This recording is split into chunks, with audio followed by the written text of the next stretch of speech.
I saw on X yesterday. Battlefield community update, the open beta debrief. We had beta weekend 1, beta weekend 2. What did Battlefield learn from it? They've actually been pretty good with all of their communications from it, and I hope that they keep this up. Because the big thing for me is, obviously, there's a lot of vocal communities within the game, and they have to make decisions. I think there's often not a super right or wrong decision on any of it because there's so many different players. They're going to appease some people with anything they decide pretty much. Even we were just talking about the discussion of Battle Royale in Battlefield, which is coming. The labs first is what they've specifically said. Some people are really disappointed by this. They don't want this. It's going to eat up resources for what could be for multiplayer. Other people really excited. This is the only reason they're even going to think about playing the game. Sure. But ultimately, I like when they explain the decisions that they are making. If they're going one way, I either say why they're doing it or not doing it.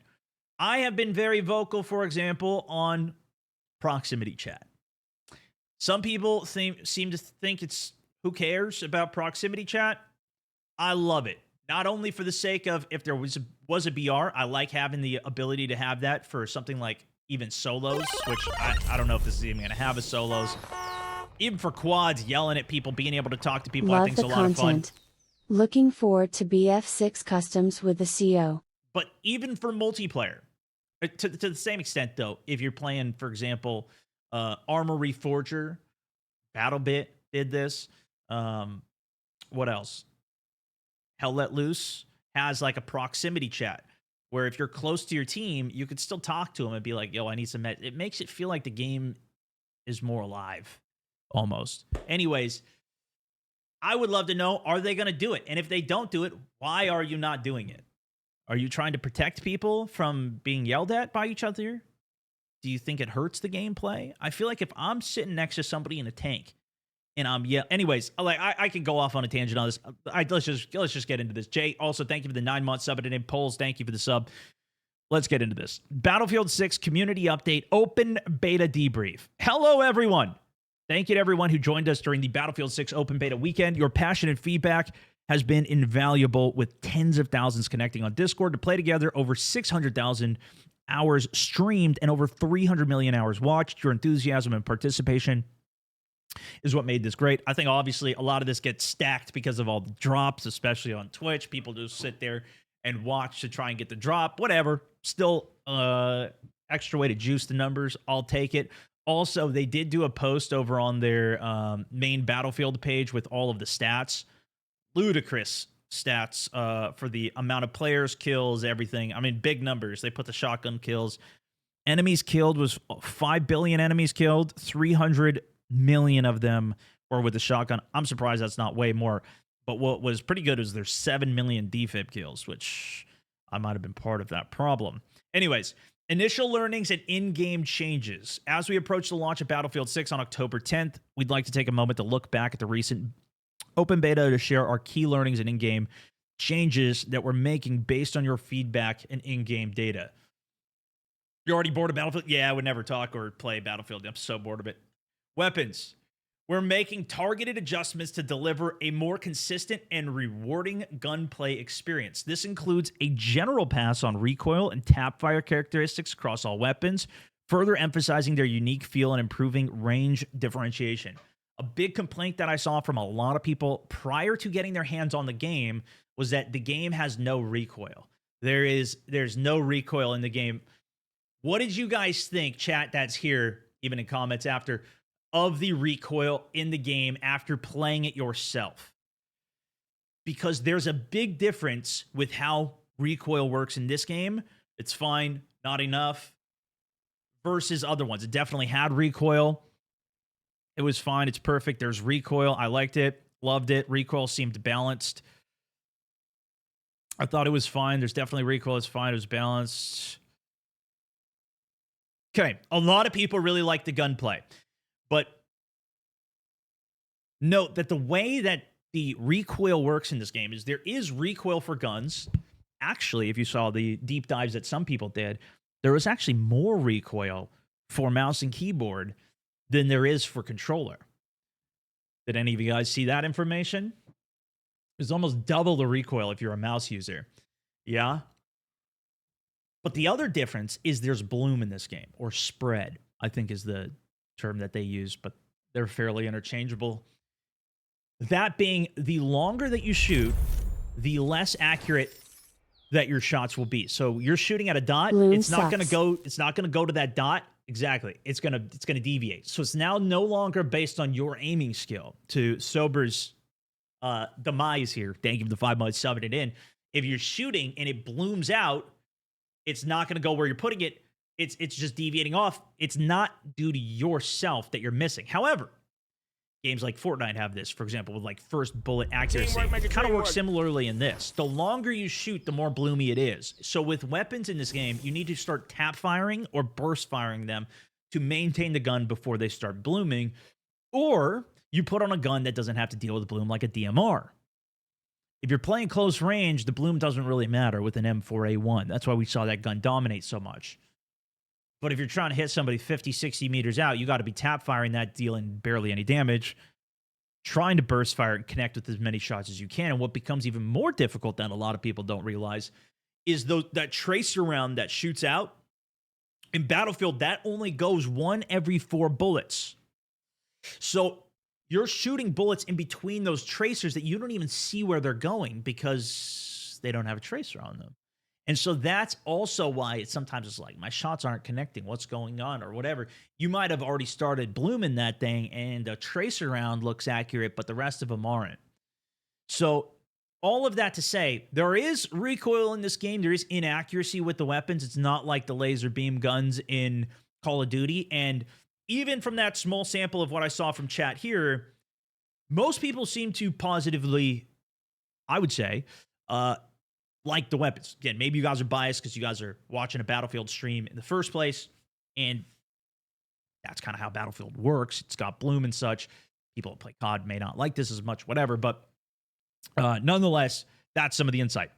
Some extra context for you there. This includes the general pass on recoil, but they are adjusting recoil and tap fire characteristics across all weapons, further emphasizing their unique feel and improving range differentiations. This is another big aspect. I'll just throw in a note that they've talked about a lot in Battlefield, even in Battlefront and other games from DICE, is they have a very big rock, paper, scissors mentality where they want you to be ideal with certain ranges and certain roles. So if you're using a shotgun, you're going to be able to win close range. But, you know, you're going to lose when you're up against an AR from range. Likewise, AR is going to lose to the sub. The sniper is going to win from range backs there. DMR is going to work from range there. That's why they have the bloom in these things, to try and balance everything out. So you got to play your role, more or less. We've also made changes to encourage... Life feels so incomplete without Battlefield 6. More controlled tap firing and burst firing, exactly. So they're trying to emphasize that more. Rewarding precision and weapon mastery. Additionally, the M87A1 shotgun now requires more pellets to secure a kill, so you have to be more accurate with it. We've also investigated the time to kill and more time to death experiences, and we will share an update if definitive changes are made in these areas. Movement. This is the big one that I saw a lot of people talking about, more so on X. Movement mechanics have been adjusted to create a more balanced and traditional Battlefield experience. Momentum, especially horizontal speed, carried from a slide to jump, has been reduced. There is now a greater penalty for consecutive jumps, which lowers jump height when jumps are spammed. Firing while jumping or sliding will result in increased inaccuracy.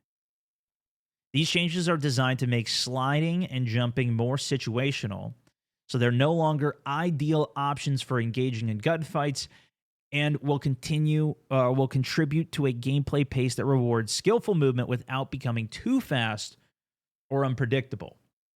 And I have a feeling I might have been part of the problem on this one, although not really, fortunately. But this post went ballistic viral, as well as many others. essentially showing some of the movement tech. This was over on Reddit. What are we doing? He's even got the mouse From my cam top over plays episode. There was another video that here. Jump also into was slide, the 360 insane. Spin, doesn't Probably miss even a more shot insane with here. this. Oh my gosh, look at the B-hops. But this one was more B-hop What the focused. heck is this?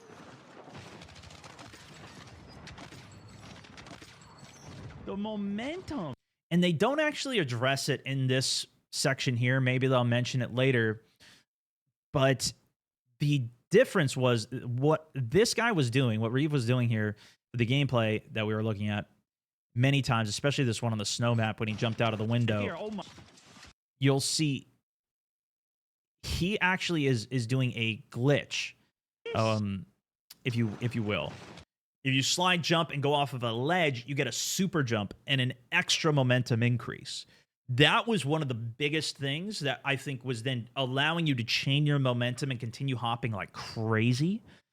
That became insane. And I think that was to me, the core of the problem was that you were able to go insano mode off of that. Now, they don't necessarily specify it here. More so, momentum, especially horizontal speed, carried from slide to jump has been reduced. And they don't say the amount either. So I would imagine this would be a very small change, if anything.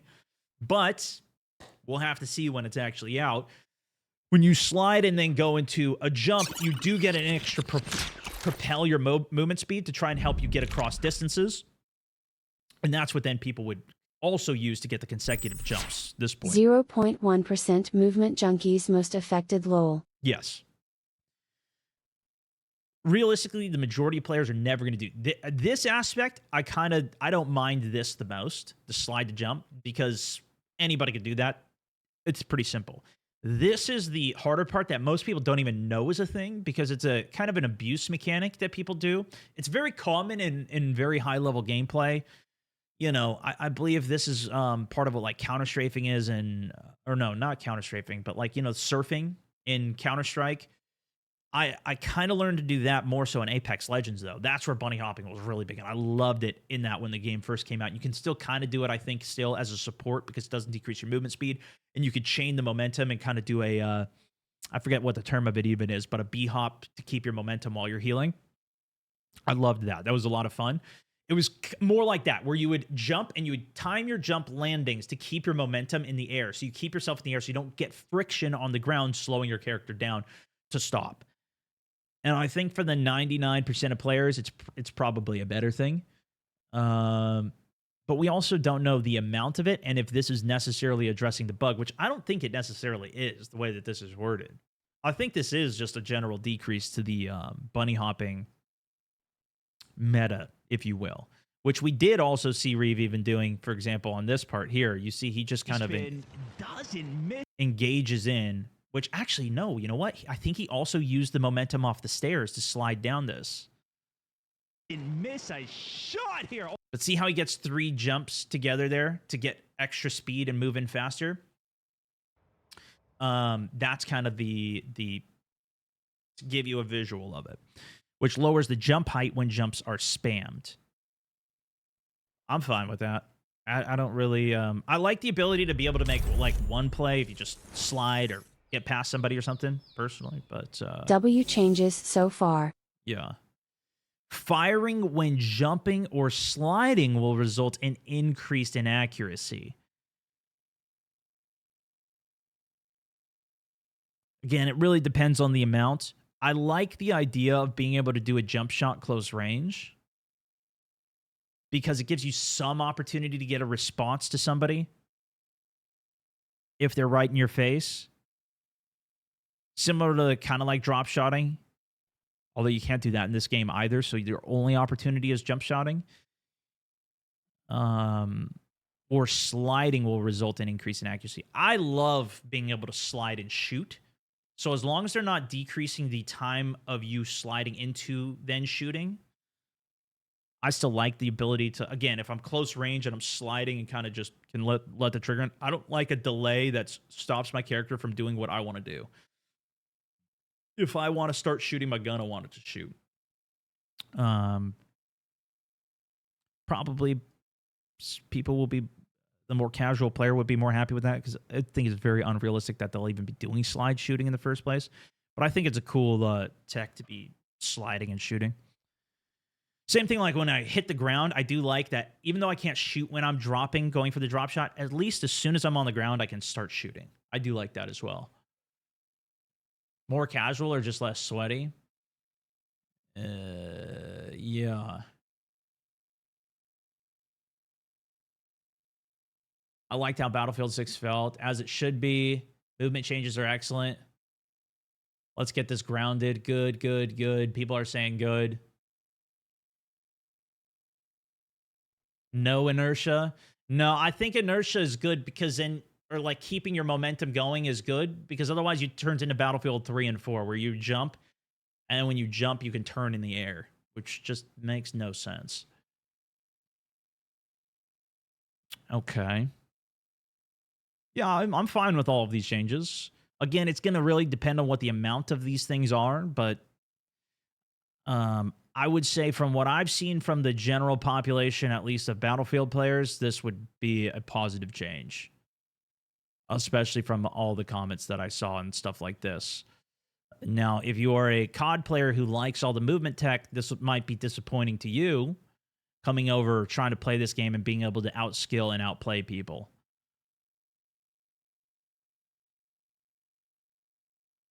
I would say it's not as drastic as stuff like what we saw with Warzone 2 era when they slowed that game down to a crawl and, for example, you couldn't even heal while moving, really.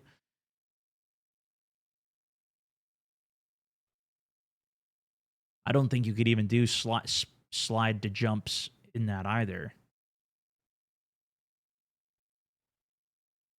And they're also not removing it from the game either. So this might be a win in the middle ground.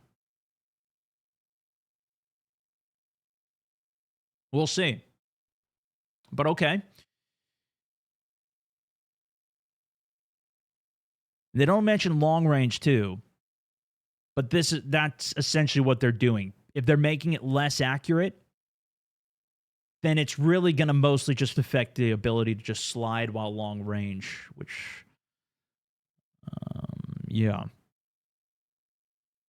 It's going to make them more situational, but there's still going to be situations for them, I guess. Okay. We'll contribute to the gameplay pace or reward skillful movement without becoming too fast or unpredictable. Okay. Parachute physics have also been retuned with reduced initial acceleration when opening the parachute for more controlled aerial movements. I.e., you shouldn't be able to parachute from roof to roof anymore, is what I'm hearing from that. Yeah. That was the main thing that I think I saw parachutes being used for. I actually really liked how they worked in general because you could use them to traverse an area if you got up to somewhere high, like without being on the roof. So you could use it to kind of fly across something. Your video went viral for the exact movement manipulation. Yeah, that's what I was saying. I think this video was partly what triggered this change. I'm not even kidding. I think it was. But I don't think it was necessarily me saying to do it. I think it's just the response from everybody from it. You know what I mean? I think they're listening to the community on it, not necessarily like me.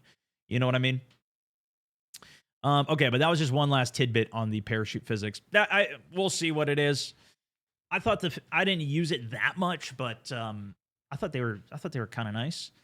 We observed. Okay, now for maps then. Lloyd also appreciate the second month. Rogue, thank you for the 2. Bevocado, Sober, thank you guys. Maps. We observed some players finding a way to reach rooftops and venture out of bounds. So they are addressing it. That's good. Let's see what they say. This gameplay is not intended for these maps. There it is. Who could have guessed this wild information? I mean, I always equated it to getting on the Terran Highway Bridge with the MAV glitch and flying up there. And I don't think they did communication like this back in the day then.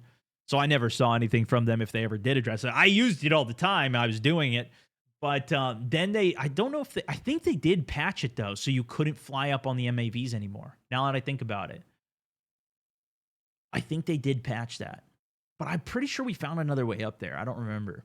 Anyways, this gameplay is not intended for these maps, and the upcoming ladder for the assault class is also not designed to access these areas. So there it is. The assault ladder is a new gadget. We haven't seen it in the beta yet, but we did see it in the trailers. You can put it down and use it as a ramp if it's at a low elevation, or if it's steep, you'll get on it and climb up it like a proper ladder, do the animation. We're actively working on adjustments to prevent unintended access and ensure gameplay stays within the intended boundaries. Even if they just put an invisible wall at the top of the box, that would probably solve most of it. I don't think they're going to be able to cover every single entryway. I saw at least 4 ways up, and there's probably many more ways up than that. On top of some maps, like there was the glitch with the tank launching in the air and everything. We also heard strong feedback from players excited by the larger scale maps that Battlefield has to offer. While the open beta featured smaller, more fast-paced maps, larger scale maps are already part of the launch package, delivering action-packed gameplay and memorable, unique experiences for every player. And this was a big thing that people were saying, we need Weekend 3, give us Weekend 3 so we can see the big map. We want to experience that too. In the past, they only always gave us the big map. This time, they gave us more of the medium and obviously smaller maps and modes.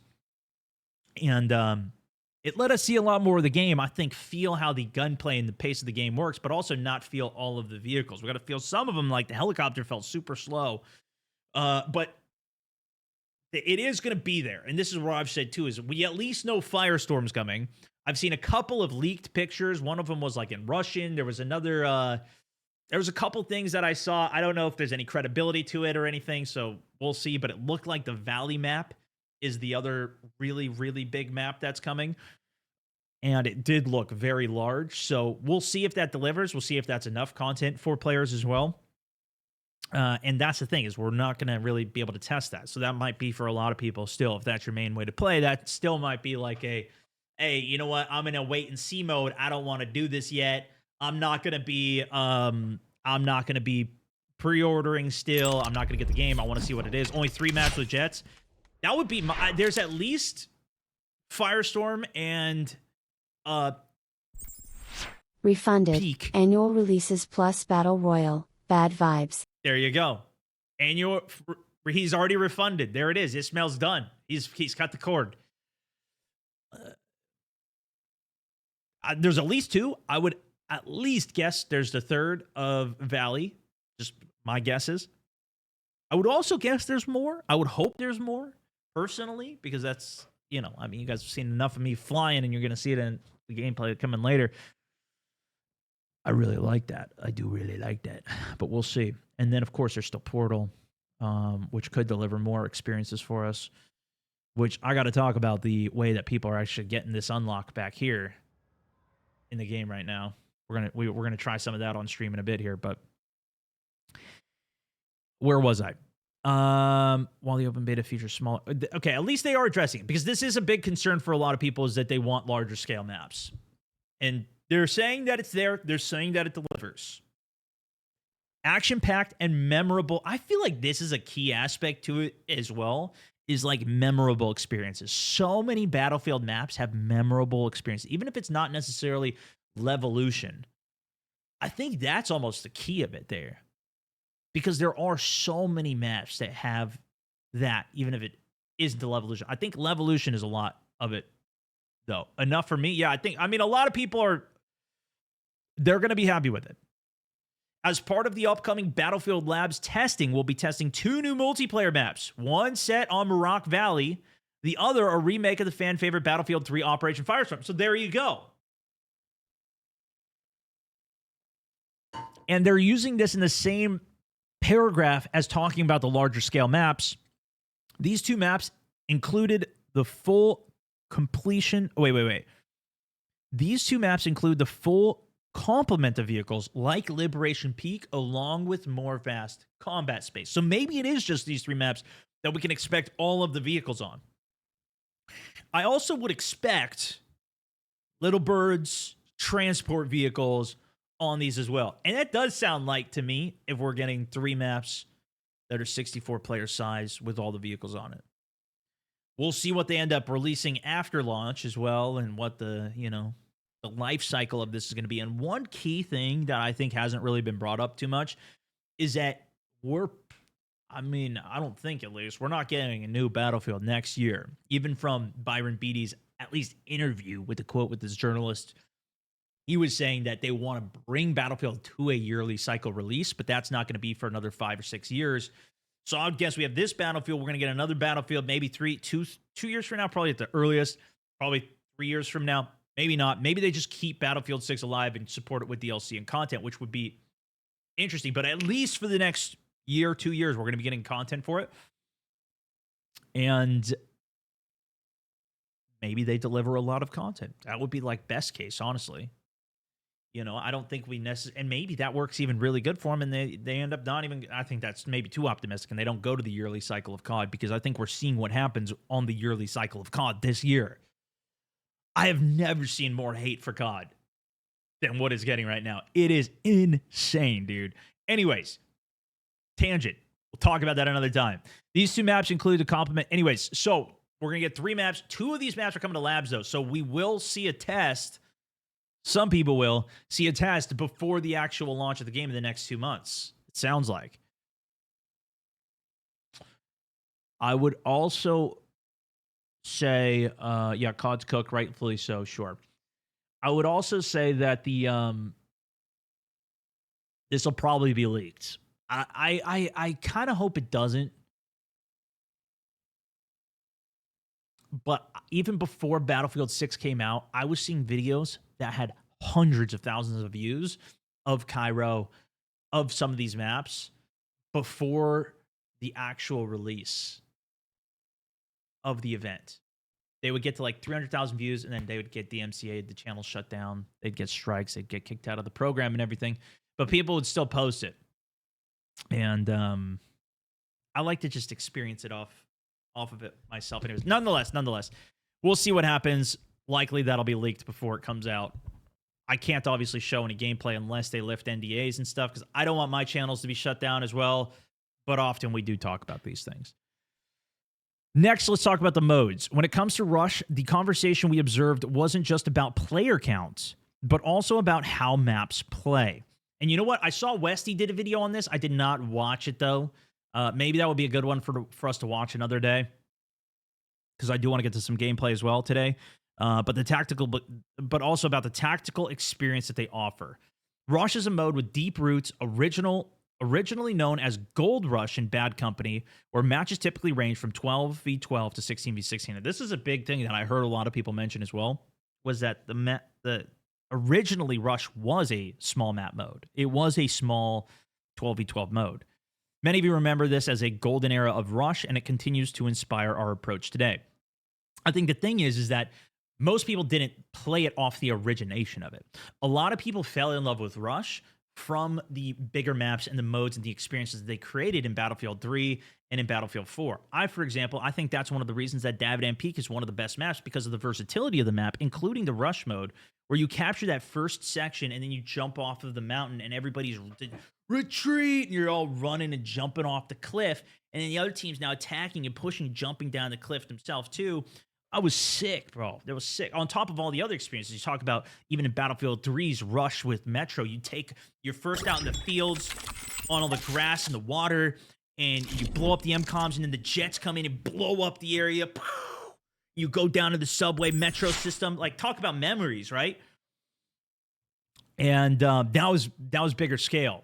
And even Metro, maybe that was even a smaller player count, but it was definitely bigger, more open areas that we didn't see a lot of, at least in the beta of what we saw on this one. I didn't play Bad Company. I cannot speak to what this origination and memories that they're talking about there is. Okay? Fair. Metro is ass. Let's be real, Stone. I mean, are you even a gamer? Are you even a gamer? Hog, thank you for the gifts. Ishmael, also appreciate it too. Got you. Okay. We've experimented with larger player counts over the years, such as 64 and even 128 player versions. While these matches create intense, fast-paced moments, they also led to issues, overwhelming defenses, stalled front lines, and too many games ending in the first sector. That is true. I do think Breakthrough. Breakthrough is an actual, like, kind of good solution to this, where it at least pushes the play to different areas. Sometimes that gets pretty stalematey too. Honestly, all of these modes, eventually you get a bad game of them, or it just sucks. Like, it does. Especially because you can only contribute so much to the team, especially with higher player count, 128. You could be the best player in the game, and it doesn't matter. You can have the worst players on your team, it also doesn't matter. It takes too many people to make an actual difference, to where it just sometimes comes down to the balance of it. But then sometimes you have a really great game off of it. You get some good memories off of that, okay? Nonetheless, valid. Rush is especially sensitive to higher player counts due to the tactical and strategic requirements. The fact, and what they're talking about is you have to actually go to a point, plant a bomb, or disarm a bomb, and if you have 10 people all looking at a thing with a grenade launcher, they can just keep spamming the point and never letting something go off. If there's enough people with ammo in the right spot, continually bombarding it with everything. Smokes, it can turn into a cluster. That's fair. When a player tries to arm an MCOM, while there's more than 20 opponents defending it, the intended gameplay becomes less tangible. Based on feedback throughout recent titles, we lowered the default player count of Rush to improve the flow of combat and restore tactical, methodical experiences that define the mode. And I will say, from my own experience and time playing Rush in the beta, I had a really good time with it. It did seem small. I'd love to see some bigger maps of it too, but I was playing with the squad. We were stacking. We were doing great. We didn't lose a single game of it. I had a bunch of fun every single game that we played. I thought the Rush was pretty fun. Now, maybe I didn't get enough time on it. Maybe I would have got bored. Maybe if I was playing by myself. But I can also pace myself pretty well, and I can only speak to my own experience on it. I thought it was pretty good, and I thought it was a nice differentiation from Breakthrough, which was smaller. I had a good enough time with it. For those who enjoyed large-scale Rush, Portal will allow you to experiment with different player counts at launch. This is the first time that I've really heard them confirm that Portal is going to be there at launch. They've said server browser would be there at launch, which kind of alluded to there being Portal there at launch. Maybe they said it elsewhere, but this is the first time that I've really seen it. Portal will allow you to experiment with different player counts at launch. What's your favorite era of Warzone? K-Swiss hit marker, Milano, current DMZ. Not current DMZ. Current DMZ's doo-doo. Diesel, thank you for the 1 year, though, man. We can talk about that later. Yeah, but pretty much Milano K-Swiss. In contrast, Breakthrough is designed to accommodate higher player counts of up to 64 players, and that's where the mode really shines. Using win-loss data from the open beta, we're continuing to make map-by-map balance adjustments towards our goal of a 50-50 win ratio for both attackers and defenders. And I think maybe this even gets to the world of like, oh, the SPMM 50-50 of stuff sucks. But to me, I'm kind of reading this like, at least there's hope for if the game is balanced, then if you are the deciding factor of being better, you can push the tide and actually win the game if you are on attack or on defense. And it's not always the attacker is going to push to the last sector where then they defend. It does seem like that's the format, usually, where the last point is the easiest to defend, so then that's the real battle. But most of my games were either first point curb stomp defenses or all the way to the end.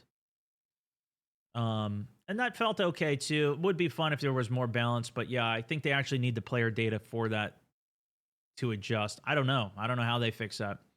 Hopefully they know. The approach to player count. Okay. Should I read some comments? Anything else before we go on? Bigger squads. Yeah, they did have 5-player squads at some point. I don't remember which game it was in. Front lines need to be returned to biggish team modes. No more beta for Battlefield 6. Nope, it shouldn't end quick. There is 2 objectives to attack and defend. Yeah, Rush still can. It was 4 5-player squads. Okay, let's keep going then. The approach to player count. There was some confusion around the number of players in different games, so we wanted to take a moment to clarify our current direction for how these are determined. Rather than locking maps and modes to fixed player counts, our philosophy is to adapt the best fit the intended experience. This may vary by map or evolve over time with player feedback. For example, at launch, some Breakthrough layouts will support 48 players, while others will support 64. For example, if you were playing Liberation Peak, that was a full 64. If you were playing on Empire State, that was a 48-player Breakthrough. Rush was 24, but Breakthrough had a different layout. You went through a different maze of the map, let's say, and there was more people. It's the one of many factors we adjust to create the right balance and feel for each scenario. In Breakthrough, higher player count works well on open dynamic maps, while smaller player groups offer a more focused experience on denser maps. Portal gives players the flexibility to try different settings and find what works best for their group and playstyle. Awesome. And the fact that that's going to be there at launch, I think is going to be really good. Hopefully people can actually find it. Hopefully the menus are better so people can find those maps and find the games that people are trying to create with that Portal experience, I will say. Is VR dropping at launch? We don't know that yet. We'll see if they mention anything about it. I still haven't seen them say anything else. If you do see any tweets or anything from any other devs, I've got a list of only official accounts that I follow, and I'm keeping an eye out for anything on Battlefield Battle Royale right now. Finding the right balance is an ongoing process as everyone gets familiar with the map size, lanes, and combat spaces. For now, we've found that 8v8 provides a solid starting point for small-scale, fast-paced modes like Team Deathmatch, Squad Deathmatch, Domination, and King of the Hills, Koth. Also interesting to note that 6v6 is kind of the staple Call of Duty size. 9v9, I think, is what they called... did they call it Big Team Battle? Ground War was 20v20. But 9v9 was like big for COD. This is kind of their smallest mode, is 8v8, so just a bit of perspective for it as well. Jokes aside, it does seem like they'll vary player size by map, which makes more sense. Yeah.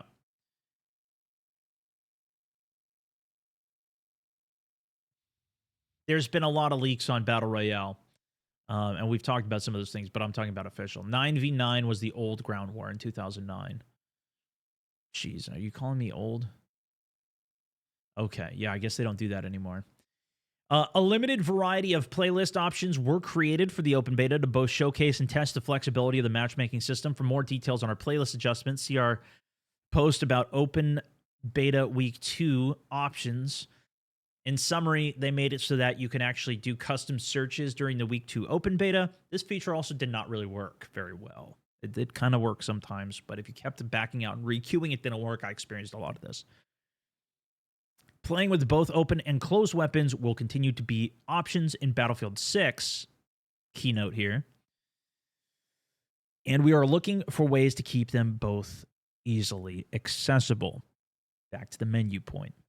We recognize that some players experience difficulty finding games to complete the challenges of capturing sectors in Breakthrough or Rush. This was another huge complaint that I personally had and did bring up and discuss. Were they listening to me? What? It wasn't ideal, and we're actively using your feedback and in-game data to review and improve the matchmaking system with the goal of providing a smoother experience for the future. To clarify, if you do happen to listen to me here, Battlefield, it's not even just the fact that we wanted to play Rush on the attacking side. For those that don't know, we had to do a challenge. If you got 15 captures on Breakthrough or on Rush, you would complete the challenge and get a special submachine gun for Battlefield 6 when that actually comes out. I didn't care about playing the attacking side. I just had to do it for the challenge. If you made the challenges more accessible and better, you are telling us how to play the game. If you tell us how to play the game better, we will abide by that. A great example of that actually is the free pass inside of Battlefield 2042 right now with the launch to Battlefield 6. They have missions that are actually kind of sick. Get kills with a pistol or sidearm, but the progress doubles if you use the M1911. There was another one with kills and assists on objective. If you defend the objective, you get double progression for it. Now imagine we have attack or defense, and you get double progression if you're on defense. Now it's still fun to attack and try to push the objective, but people are going to be defending the objective. Imagine that. Imagine you're playing Conquest and people are actually defending an objective. That would be insane. You can incentivize that way of play that shifts the way that people play. Same thing with rezzing people and all that stuff is great. But I think it can come top down from the challenges that brings people out to play that way. Makes sense? With the goal of providing a smoother experience. And then that creates the smoother experience. Then I don't need to back out. I spent so long. You don't get points for defense? What if you got more? But to the point is,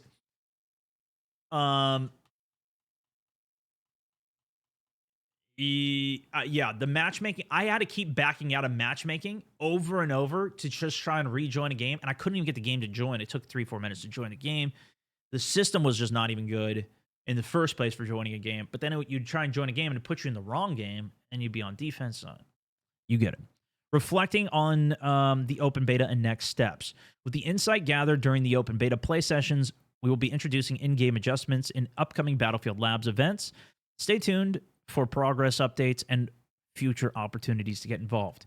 Now, to the public who is not inside of Labs, you can sign up for Labs and try to do it. This is the test environment for Battlefield.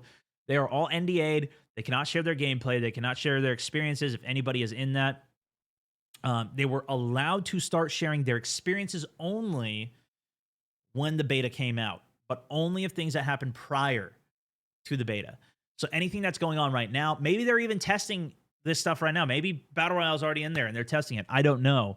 But all of that we're not going to know about until they do another post publicly talking about the lab's progress and update, or until the game launch, or until they allow people who are NDA'd to talk about any of those things that are being tested in there. Just some insight there. But that's where we're at. These are some of the stats. We will see what everybody has to say about the update, and hopefully I thought this was a really good post. This has almost 5 million views on it. I thought this was a really, really good insight post. It definitely addressed a lot of the stuff that I experienced during the beta.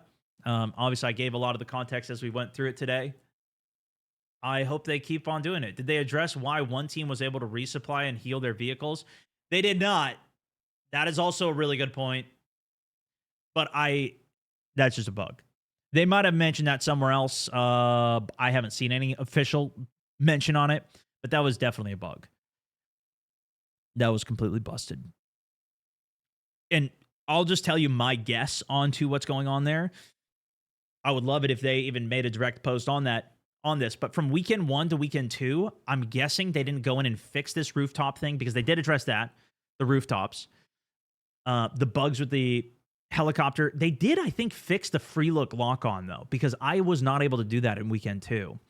But what I think is that this was an older build, right? Like they take a snapshot and then they have, this is the beta build, this is what we're going to post everybody, and then they keep working on the game going up to launch over here. So they are still progressing the game, and they might be here now while everybody's still back on this build in the beta. They're up here. I don't think they would want to go back to the beta build and then update it and make another build up here and just keep building the game. I'm fine with that. If that means that, if it's going to be too much work for them to go back and fix the dual spawn thing for the beta, cool. As long as it's there for the final game, that's my bigger concern personally. They never said like, hey, we're not doing that because it's too much work and whatever. I'm fine with from weekend 1 to weekend 2, they didn't fix all the problems that were in the game, because at least that's my assumption, is that they're already further ahead in the game, building towards the launch of the game, and why they didn't do it.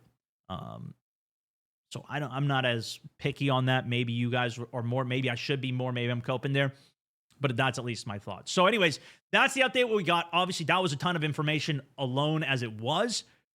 Hopefully, you like some of my extra insights with the information. I'm going to keep covering as much as I can as we do it, but we're going to continue on unlocking some of the stuff of the game too, because we got some more interesting stuff to show you.